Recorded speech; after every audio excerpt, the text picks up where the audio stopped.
सो hey guys, स्वागत आपका एक बार फिर से आप ही के यूट्यूब चैनल में। और आज की इस वीडियो में हम बात करने जा रहे हैं ऑटो कंपोनेंट्स मेकर कंपनी को लेकर, ASK ऑटोमोटिव लिमिटेड।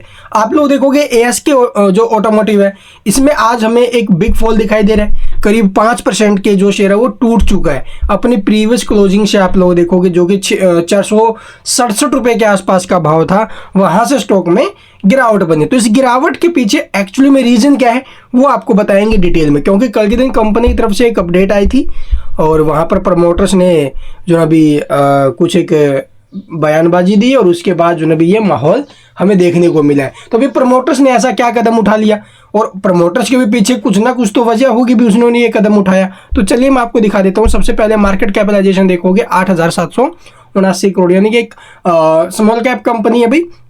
और इसी के चलते आप लोग देखोगे PE इसका 44 पर है, RSI भी इसके ठीक ठाक है। तो कुल मिला के ठीक है, फंडामेंटली कुछ ज़्यादा वो नहीं है। और इसने पिछले आप लोग 6-7 महीने की अगर मैं बात करूं तो 250 रुपये से जो शेयर है वो 460 रुपये 467 रुपये उस भाव में आते हुए नजर आए। तो बहुत अच्छे रिटर्न्स दिए। और अब हाई प्राइस से आप लोग देखोगे स्टॉक आज ये 5% क्रैश हुआ है। इसके पीछे कुछ ना कुछ वजह है। तो यहाँ पर देखोगे इसके पीछे वजह रही अभी प्रमोटर्स की शेयर होल्डिंग। जी हाँ, प्रमोटर्स की जो शेयर होल्डिंग है वो देखोगे लगभग 85% है। 85% है। FIDI वाले म्यूचुअल फंड्स यहाँ पर अपना स्टेक इंक्रीज कर रहे हैं। इवन पब्लिक भी यहाँ पर खरीदारी अच्छी कर रही है। तो प्रमोटर्स का जो 85% स्टेक है, ये आप लोग देखोगे जो सेबी के रूल एंड रेगुलेशन कहते हैं कि 75% आपकी होल्डिंग होनी चाहिए। तो 75% से जितनी भी ऊपर होल्डिंग है, चाहे कोई भी कंपनी हो भाई, गवर्नमेंट हो, चाहे वो प्राइवेट सेक्टर से बिलोंग कर रही हो या फिर अदर कंपनी हो, तो उसको 75% से ऊपर होल्डिंग रखने का अधिकार नहीं है।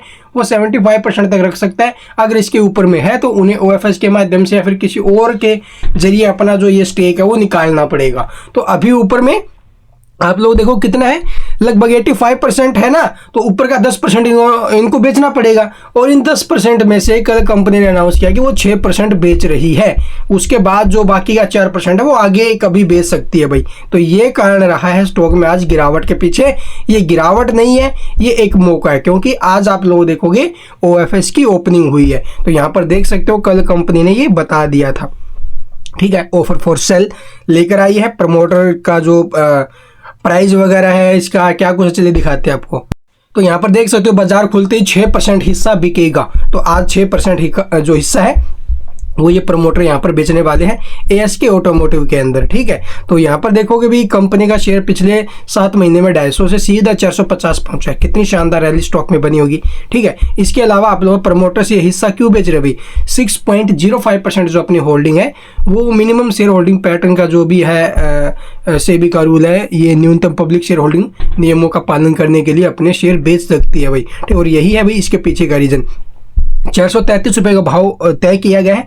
और जो ये भाव है ना भाई, आप लोग देखोगे अपने हाई प्राइस से 6-7% डिस्काउंट के ऊपर, ठीक है। कल का जो भाव था वहां से 6-7% डिस्काउंट के ऊपर है। इसी वजह से आप लोग देखोगे ये शेयर टूटा है। 26 और 27 सितंबर को जो अभी इसका OFS खुलने वाला है। एक दिन रिटेल का रहेगा, एक दिन नॉन रिटेलर्स का रहेगा, ठीक है। तो ये कंपनी की तरफ से अपडेट आया है भाई। पहले दिन शायद नॉन रिटेलर्स का होता है, उसके बाद रिटेल कैटेगरी के लिए खुलता है। तो ये अपडेट अभी अगर आप लोग देखो भाई, कोई होता भाई कि वो जो अभी यहाँ पर पैसा लगाने के लिए सोचता भी मैं OFS में ले लूँ। OFS में देखो भाई, OFS में आप लोग लोगे अपने ब्रोकर से बातचीत करोगे तब कहीं जाकर चांसेस होते हैं, पता नहीं वहाँ पर मिलेगा भी नहीं मिलेगा, कितने टाइम सब्सक्राइब हो रहे हैं कितने टाइम नहीं। और ये इसी भाव के आसपास स्टॉक आ जाता है कई बार। तो आप लोग इसी भाव के आसपास आए तो यहाँ से ट्राई कर दो, सीधा सिंपल सी बात है। और स्टॉक में रिकवरी बनेगी, ऐसा नहीं है कि ये OFS में बेच दिया तो स्टॉक अब ऐसे गिरेगा ही गिरेगा, नहीं, रिकवरी आ जाएगी, थोड़ा टाइम लगेगा। अच्छी कंपनी है, फंडामेंटली अच्छी है, बिजनेस अच्छा है और अच्छा कमा भी रही है, ठीक है। तो हम इसको कंसिडर कर सकते हैं एज ए लॉन्ग टर्म के लिए। And thank you for watching the video.